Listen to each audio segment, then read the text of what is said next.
Bienvenidos a Iquique en la región de Tarapacá. Sus hermosas playas y su pomposa arquitectura, dada la época de oro de la industria salitrera, hacen de este lugar una ciudad increíble dentro del desierto más árido del mundo. Esto es Sabores sin Límites.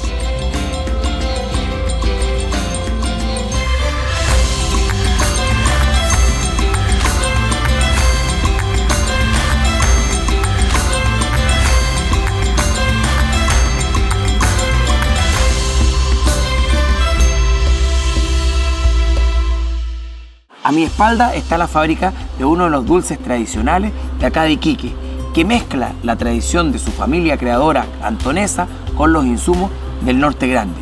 Es el chumbeque. Vamos a conocerlo. Estoy con Arturo Mejías Co, el dueño de los chumbesques Mr. Co. ¿Cómo está, señor? Álvaro, ¿cómo está? Bienvenido Muy bien, a la pues. ciudad. Cuénteme, ¿cómo es la tradición? ¿Cómo parte este pequeño pastelito que ya es conocido en todo nuestro país? Mira, esto parte con un viaje que hace mi abuelo Caupolín Cocau de Cantón hacia Sudamérica. Conoce a mi abuela, Petronila Bustillo Sandoval, que es la inventora del alfajor de pica. Y él le cuenta que en la China él tiene un amigo que es pastelero y que hace unos porotos chinos cantoneses, que es a base como una masa de empanada y relleno con miel de poroto bayo, que se muele con azúcar, se le pone jengibre y trocitos de chancho asado. Ese es le dicen el dulce poroto chino. Con el tiempo va creciendo esto y lo tienen que llevar a una plancha. Ya. Lo llevan a una plancha donde son 3 galletas, rellena con miel y se corta así. Y ahí da el inicio al chumbeque. Ahora el nombre, como el amigo de mi abuelo se llamaba Chun. Mi abuelita tenía una pastelería y hacía unos queques, unos bizcochos en ese tiempo, muy, muy ricos. Entonces, y él hablaba así, que mi amigo Chun, que hacía pastiles, que era Chun, que el Chun. Entonces, Chun, queque, chumbeques. Después del que se hace el tradicional con este almíbar alimonado de pica, después ustedes tienen otro tipo de sabores. Claro, esto fue hasta 1979. Que siempre se vendió solamente el tradicional. ¿Y cuál es el primero que se hace después del tradicional? Del tradicional, el primero que hacemos es el de mango. De mango. Y se me ocurre con un amigo hacer el de mango con concentrado. Yo le digo, ¿y no quedará bueno? Y le ponemos unos mangos. Y empezamos a hacer inventos y dio el de mango. Y si hago el de mango, ¿por qué no hago el de guayaba? Y si hago el de guayaba, ¿por qué no hago el de maracuyá? Y ahí me fui. Ahí con todo, primero con todas las frutas más tropicales, que son las típicas de acá de Iquique, del sector de los oasis, y después empiezan ya con otros. ¿Y los podemos probar o no? Pero por supuesto. Pues vamos a partir por el tradicional. ¿Este es tradicional? Es el tradicional. Aquí está. Bueno, lo abrimos nomás. El envoltorio también, antiguamente no existía este plastiquito, pero había otro tipo de plástico, ¿no? Claro, no, existía solamente, se vendían a granel, o sea, se envolvía en papel beige. En el papel de... Claro, entonces después ya sanidad, ahora lo tenemos de otra forma también, que... Aquí está, tú me dices, las 3 capas y después viene el si tú lo partes y los tiras, vas a tirar eso. Se va corto aquí y se forma eso. Claro. Que así como meloso. Y esos productos de la caramelización del azúcar junto con el agua también da... Claro, claro. Y el limón es el que ayuda también a que no se cristalice. Claro, correcto. Son de característica más bien seco, resistente al mascarlo, pero después la humedad cómo se logra con el almíbar que está en el interior. Ahí se logra perfectamente esta mezcla. También como tiene un poco de materia grasa, hace que también se sienta esa grasitud muy agradable en el paladar. Cuando tenemos un producto así, hablamos de tradición de muchos años. También se agradece que Arturo siga con la tradición de sus antepasados. Y yo creo que el que viene a Iquique obligatoriamente debe comer chumbeque, independiente si les guste o no les guste, los debe probar. Porque si no han comido chumbeque en Iquique, significa que no han pasado por Iquique. Y acá tiene un producto en donde mezcla la tradición cantonesa de su familia, pero también con los insumos de la localidad. Lo cual habla muy bien porque este señor tiene mucho respeto por su pasado, pero también tiene un respeto por el presente y por supuesto por los productos de la zona de acá de Iquique. Muchas gracias, un gusto. Álvaro, encantado, bienvenido a la ciudad, cuando guste, mi amigo. Gracias. Su casa. Adiós. Bien, luego. Chao. Que te vaya bien.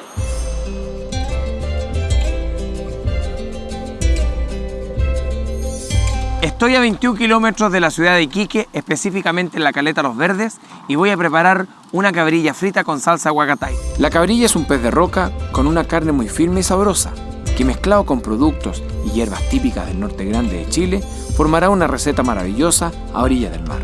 Lo primero que voy a hacer es preparar la cabrilla.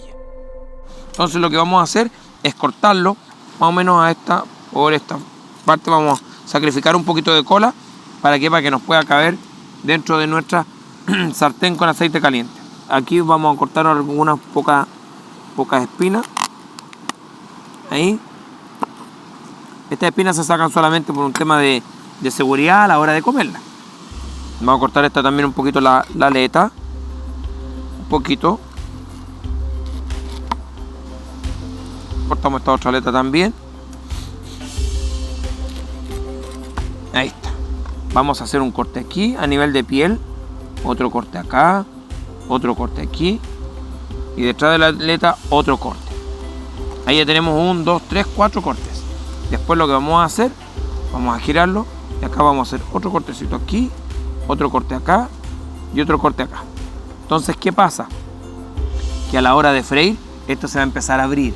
Lo que vamos a hacer ahora es pasarlo por harina o farinar, como se llama técnicamente, para poder absorber el exceso de líquido que tiene o el exceso de humedad producto de venir del mar. ¿Ya? Entonces, una vez que tenemos eso por aquí, pasamos por acá, por todos lados. Y la cabeza no la vamos a... Bueno, también le podemos echar un poquito, pero no es necesario porque quiero que también se vea. Entonces le damos unos golpecitos. Ahí está. Y ahora lo llevamos a la tabla. Ahora agregamos pimienta molida en su parte externa, también en el interior para dar más sabor.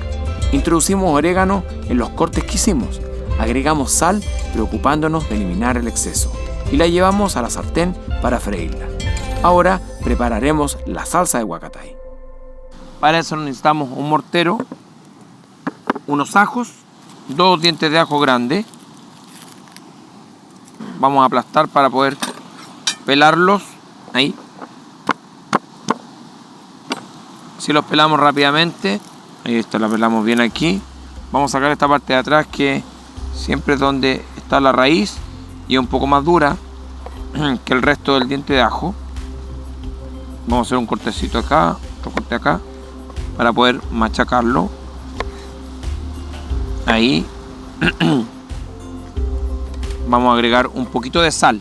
Cuando nosotros agregamos sal directamente al mortero junto con el ajo, logramos que no se escape el ajo y así podemos empezar a formar una especie de una pasta. Y aquí empiezo yo a machacarlo. Entonces yo allá voy a tener la primera base de mi salsa que yo quiero hacer. Y aquí vamos a poner un poquito de huacatay, o como en otros países más al norte, como Perú y Bolivia, que le llaman la huacataya. Tiene la característica de ser una hierba muy sabrosa, de mucho aroma, un poco alimonada. Entonces es muy fresca para las preparaciones que a veces tienen exceso de grasa o a veces que son muy fuertes de sabor. Es realmente maravilloso el aroma que tiene. Entonces, una vez que tenemos esto, empezamos a formar aquí nuestra base de la salsita que queremos hacer nosotros para poder acompañar nuestro pescadito. Vamos a agregar también acá limón, y por supuesto que si estamos en Iquique vamos a utilizar el limón de pica. Entonces vamos a cortar aquí y vamos a agregar jugo de limón, y así vamos a ir logrando de dar otro tipo de acidez. Acá tenemos el acidez del limón más eso fresco y un poquito ácido del huacatay.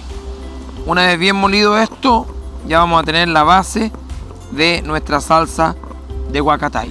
Entonces ahora con una cucharita vamos a verter completamente el contenido en un pocillo, y así vamos a lograr poder agregar todos los otros ingredientes que necesitamos para hacer nuestra salsa.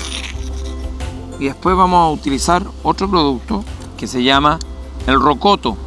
Es muy similar a un pimentón, tiene las características físicas, al verlo, perfectamente podríamos decir que es un pimiento más bien pequeñito, del tipo de morrón, pero que no va en punta, sino tiene como la forma de un tomate. También es aromático, pero tiene la característica de no tener aroma a pimentón, sino tener aroma a un ají, porque el rocoto es familiar de los ajíes.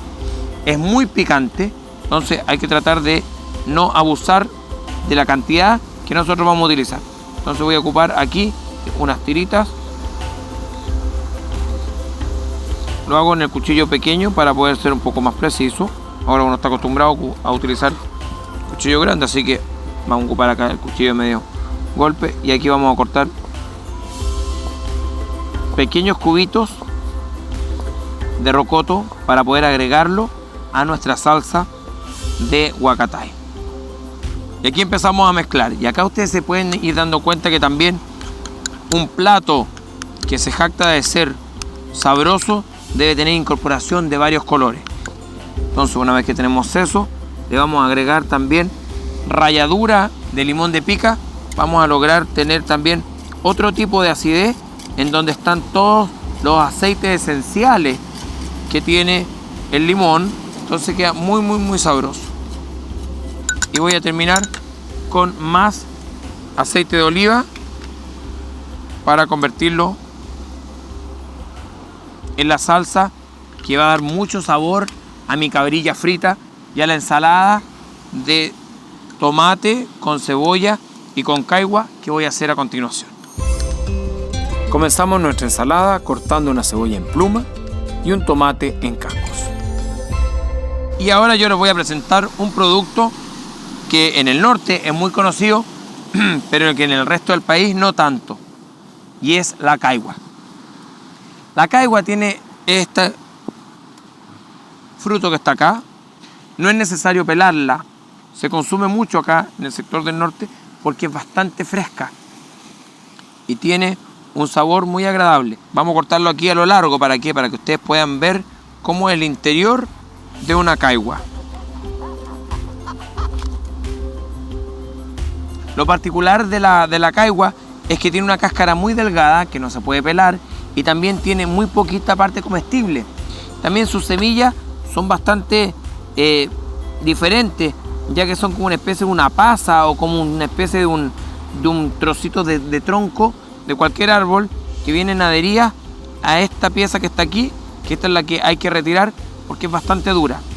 Y las semillas perfectamente hay que retirarlas completas porque no se consumen. Ahí. Y retiramos acá también. Entonces, una vez que sacamos eso, vamos a cortar. Y ahora en tiras voy a cortar acá, y para que sea muy agradable comerlo le voy a cortar también en unos cubos más pequeños, y así voy a tener un color verde claro muy atractivo, que con la mezcla de el tomate más la cebolla va a ser un plato muy bonito. Y después también voy a usar otro poquito de hojitas de huacatay para poder mezclarla y tener esos sabores que son muy característicos del norte de nuestro país. El huacatay tiene la particularidad que es como la albahaca, que a la gran mayoría le gusta mucho. Entonces, ahora vamos a agregar acá la caigua. Y una vez que tenemos acá, vamos mezclando muy bien, que se impregnen todos los sabores. Entonces, una vez que tenemos esto, ya estamos listos para poder presentar nuestro plato.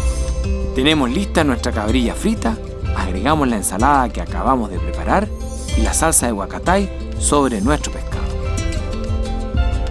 Y yo me quedo disfrutando de esta cabrilla frita acá en la caleta Los Verdes, a la orilla del mar, con este rico plato que hemos hecho en Sabores Sin Límites.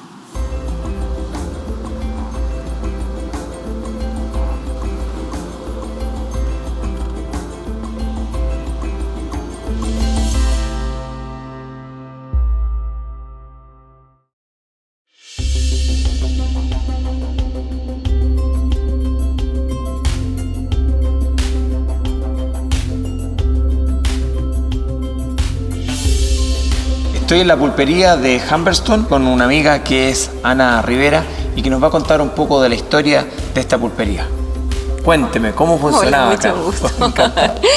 Bueno, esta pulpería era más que nada para la gente que trabajaba dentro de la salitrera. Ellos venían a comprar con el sistema de fichas en esa época. Cada producto tenía su ficha para retirarla acá.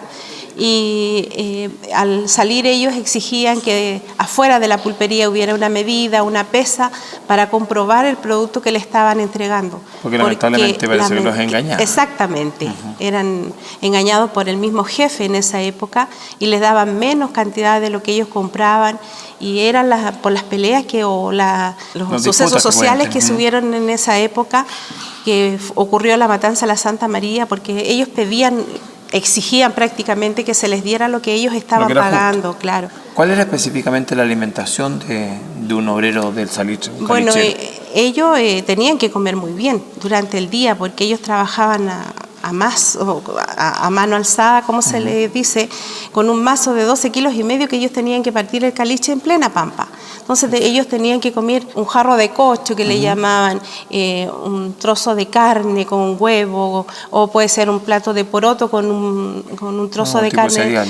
O sea, era mucha la alimentación que necesitaban para poder trabajar durante el día y a pleno sol. Y después venía en la hora de almuerzo, que era otra porción de comida también fuerte, el almuerzo. Después a las 4 o 5 de la tarde, que eran las 11, y después la comida, la cena, que también durante prácticamente todo el día ellos tomaban el típico agua con harina tostada, que era muy alimenticio. El cocho era con harina tostada y agua caliente, pero ese era el ulpo. El ulpo que se le llamaba al tomarlo con agua helada, porque tenía mucha vitamina, entonces la persona tenía que trabajar mucho. Caloría, y eso le daba fuerza para poder trabajar en lo que era la salitrera. ¿Y los productos que llegaban acá, cuáles eran específicamente? La mayoría de ellos son productos en lata. Eran enlatados, envasados y lo que era, por ejemplo, la carne, lo que era verdura, todo eso venían del pueblo del interior. Ellos venían y hacían sus ventas dentro de lo que es el mercado y vendían sus productos acá mismo dentro de la salitera. Pero la mayoría de los productos eran extranjeros y todos envasados, todos en lata. ¿Y el tema también hay algunas bebidas alcohólicas que se ven ahí también? Sí, pero era muy poco lo que se veía y las personas que lo tenían muy escondido, porque no se les permitía aquí a los trabajadores tener bebidas alcohólicas. En casos sí, los jefes, ellos sí los podían tener, pero no así los trabajadores comunes y corrientes que nosotros sabemos que se sacrificaban mucho para estar acá, no. ¿Cuántas personas llegaron a vivir acá? Acá vivieron más de 3.600 personas. Como estable. Como estable, claro. Porque aparte de todo lo que... unas pampas así como esplanadas en donde habían unas carpas. Y claro, el lugar de ellos eso se llamaban los campamentos, que era el lugar donde trabajaban solamente la gente y dormían allá y ellos venían a trabajar acá. Entonces siempre hubo mucha gente, más de 3.000 personas, pero viviendo acá específicamente 3.600 personas.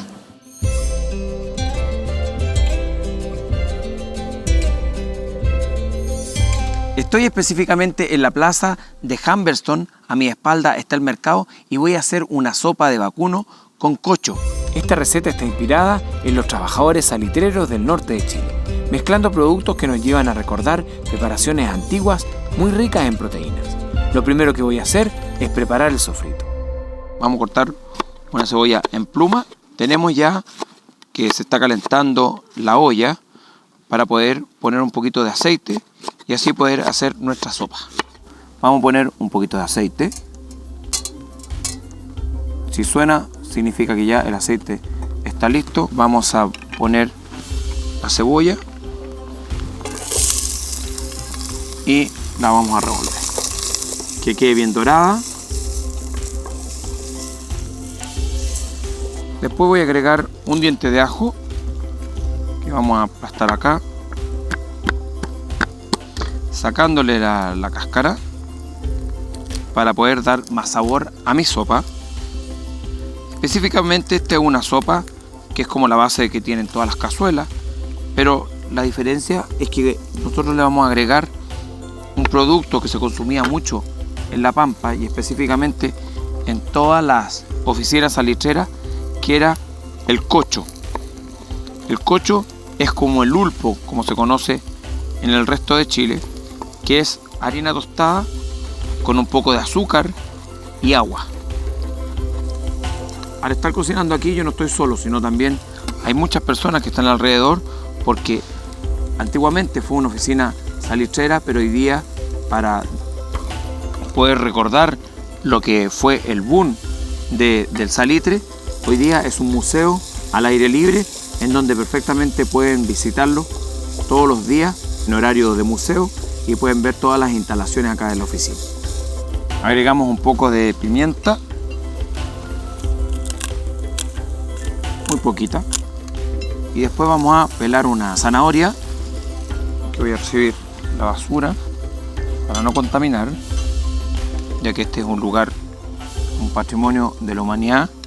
Por tanto, todo, no hay que dejar vestigios que uno estuvo, y una vez que está pelada la vamos a cortar en láminas para poder agregarla a nuestra sopita de vacuno que estamos haciendo. Y ahora empezamos a tomar unos trozos de carne que tengo por acá. Aquí está el vacuno, trocitos de vacuno que vienen con hueso, pero que también tienen carne, entonces van a dar mucho sabor a mi sopa. La vamos a disponer acá.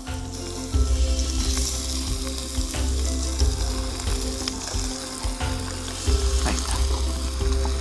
Vamos a esperar a que retome un poco el calor. Yo acá elegí vacuno porque era un producto que se consumía mucho acá en La Pampa. El pescado era muy difícil que llegara. Vacuno sí podía llegar. Las oficinas salitreras eran verdaderas ciudades. Humberstone es una de las más grandes y una de las más avanzadas para la época, en donde podían encontrar diferentes tipos de espacios y sitios que daban todos los servicios para las personas que vivían acá. Posteriormente agregamos orégano seco, cortamos papas en cuartos y las agregamos. 2 hojitas de laurel para dar aroma, aproximadamente 2 litros de agua y esperamos 40 minutos de cocción. Y ahora lo que vamos a hacer es agregar los otros ingredientes. Vamos a destapar la ollita, mire cómo hierve. Vamos a agregar un poco de sal para rectificar los sabores. Ahí. Ahora vamos a agregar lo que son los huevos. Vamos a agregar batido. Vamos a quebrar aquí mismo.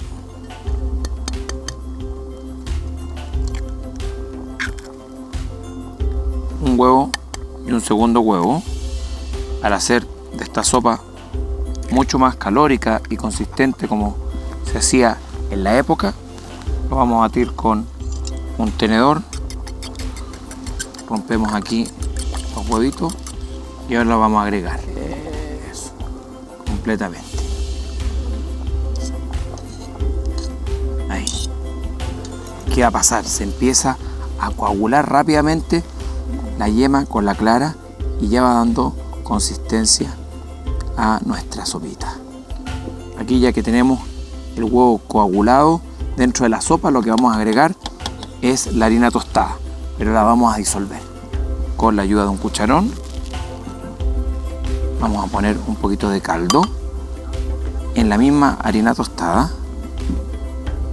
Ahí, ahí. Hacemos una especie de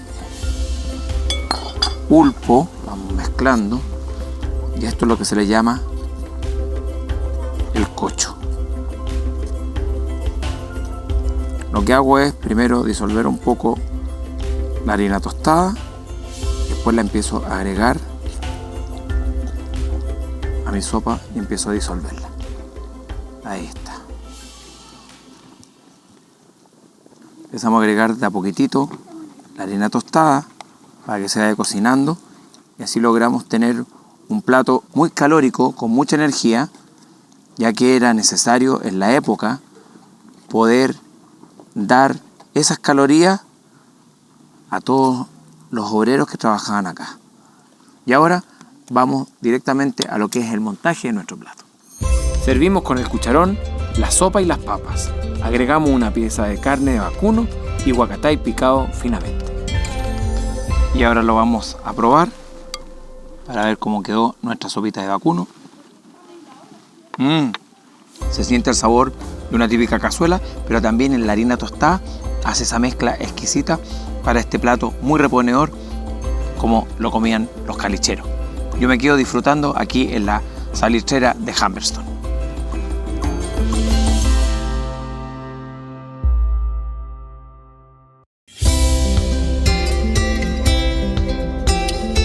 Acá tenemos la panadería, como te estaba contando. Como tú puedes ver, todo esto quedó de la época de cuando estaba funcionando. ¿Ya? Estos son los hornos en los cuales se rellenaban esto con madera de tamarugo. Se nota que las cosas estaban bien hechas. Sí, porque está impecable. O sea, esto que quedó de 1960, quedó abandonado y a pesar de todo todavía se mantienen muchas de estas cosas en buen estado. sí, perfectamente. Con el tipo de El ladrillo, claro. casi como refractario para Claro, dar todo el que calor. sostenía, claro, que calentaba mucho. Es muy bueno el material que se hacía en esa época, no comparado con las de ahora. Así es. Pero sí, ¿Y el mucho otro mejor. sector de la pulpería? ¿Qué es lo que hay en el otro lado? Bueno, en el otro sector tenemos lo que eran el cuidado, donde se mantenía la carne refrigerada. ¿Vamos para allá? Vamos para allá. Allí está la carnicería. Claro, aquí ya llegamos a la carnicería, el lugar donde se mantenían los frigoríficos, como lo puedes ver tú. Y es donde se mantenía la carne que venía, la mayor parte venía de arriba del altiplano, el cordero, la carne llamo, que era muy adquirida por la gente que vivía aquí en la zona del Salitre. Más pollo y vacuno también que se encontró. Claro, más el pescado que venía de la costa también. Ah, también. Claro, ellos consumían mucho pescado porque estábamos muy cerca del mar. Sigamos conociendo la oficina. ¿Te invito? Ya pues, Vamos. feliz.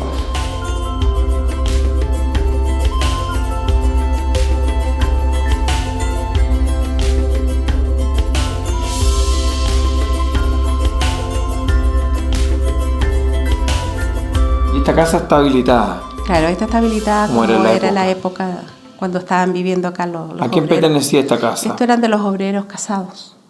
¿Y cuál era la diferencia con el obrero soltero? Aparte A ver, vive con la señora. Bueno, claro, exacto. El obrero soltero vivía en pabellones o perfecto. los buques, que se le llamaba también en esa época.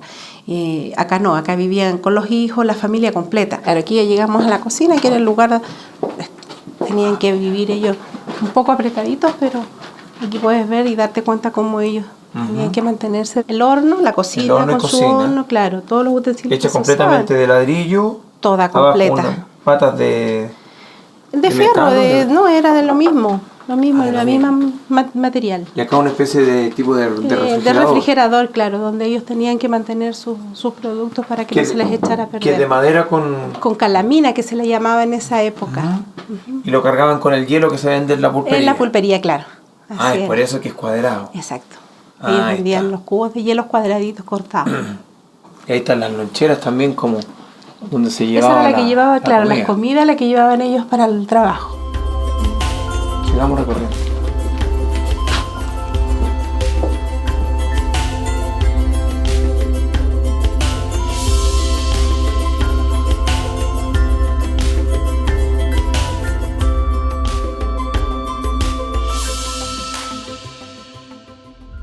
Fue una experiencia fabulosa.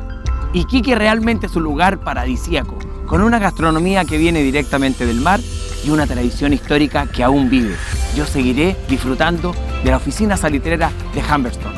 ¡Hasta pronto!